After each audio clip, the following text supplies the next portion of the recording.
ایک دن حضور صلاۃ الاستسقاء پڑھا رہے تھے، جب بارش نہ ہو رہی ہو تو اس کی جو نماز پڑھائی جاتی ہے اللہ کے حضور دعا کرنے کے لیے، تو اس کو صلاۃ الاستسقاء کہا جاتا ہے۔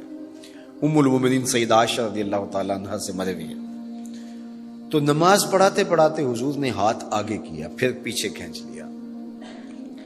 تو عمومی طور پہ ایسا نہیں ہوتا، تو صحابہ نے جب دیکھا تو بعد میں کسی نے پوچھا، حضور آج نماز میں آپ نے ہاتھ آگے بڑھایا اور پیچھے کھینچ لیا، مجھے بتائیے کہ حالت نماز میں نظر کہاں ہونی چاہیے؟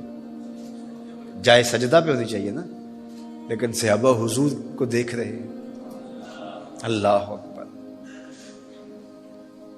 صحابہ سے کسی نے پوچھا کہ تم بتاؤ ظہر اور عصر کی نمازوں میں حضور قرات کرتے تھے؟ کہا ہم کرتے تھے، بخاری میں۔ تمہیں کیسے پتا ہے کرتے تھے؟ کہا نحن نعلم باضطراب لحیتہ، ہم حضور کی مبارک داڑھی کی جنبش سے اندازہ کرتے تھے کہ قرات ہو رہی ہے۔ معلوم ہوا نماز بھی چلتی رہتی تھی، رخ محبوب کی دید بھی ہوتی رہتی تھی۔ اور اقبال کہتا ہے شوق تیرا اگر نہ ہو میری نماز کا امام، میرا رکوع بھی حجاب، میرا سجود بھی حجاب۔ اللہ اکبر۔ تو حضور نے ہاتھ آگے بڑھایا اور پھر کھینچ لیا۔ پوچھا گیا حضور یہ آج نماز میں ایک نئی چیز ہم نے دیکھی، آپ نے ہاتھ آگے بڑھایا پھر کھینچ لیا۔ فرمایا ہاں، جنت میں کھجوروں کا ایک خوشہ لٹک رہا تھا، میں اس کو توڑنے کے لیے ہاتھ ڈالا تھا، پھر میں نے چھوڑ دیا، اور اگر میں توڑ لیتا تم قیامت تک کھاتے رہتے، ختم نہ ہوتا، لیکن میں نے کہا نہیں چلو پھر قیامت کو ہی صحیح۔ اب حضور کھڑے کہاں ہیں؟ مدینہ المنورہ میں، اور جنت کہاں ہے؟ سدرۃ المنتہا سے اوپر۔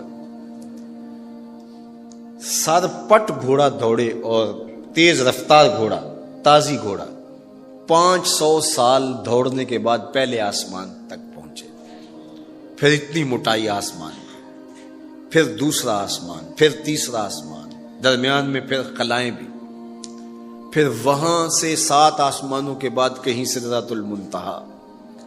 اور قرآن بتاتا ہے کہ جنت بھی سدرۃ المنتہا کے پاس ہے، پھر آگے جنت، اور جنت کے جو درخت ہیں وہ 70,000 سال کی اونچائی پر ہے، وہاں لٹکتی ہوئی کھجوروں کے خوشے، اور حضور علیہ السلام نے یہاں کھڑے ہو کے ہاتھ بڑھایا اور وہاں حضور کا ہاتھ پہنچ گیا۔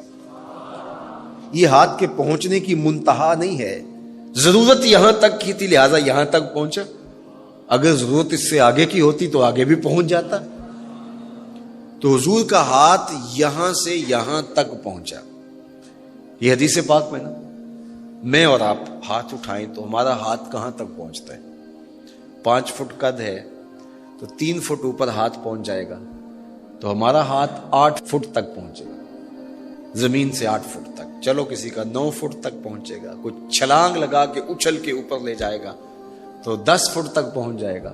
البتہ ہماری نظر بہت تیز ہے، ہماری نظر پہلے آسمان کے ٹمٹماتے ہوئے ستارے دیکھتی، دوسرے آسمان کے ستارے بھی دکھائی دیتے، تیسرے آسمان کے ستارے، چاند سورج میں دکھائی دیتا ہے۔ ہمارا ہاتھ 3 فٹ تک یا 10 فٹ تک پہنچتا ہے، نظر تیسرے آسمان تک پہنچتی ہے، اور جس کا ہاتھ جنت تک پہنچتا ہے اس کی نگاہ کہاں تک پہنچتی ہوگی، اس کی نظر کا کمال کیا ہوگا۔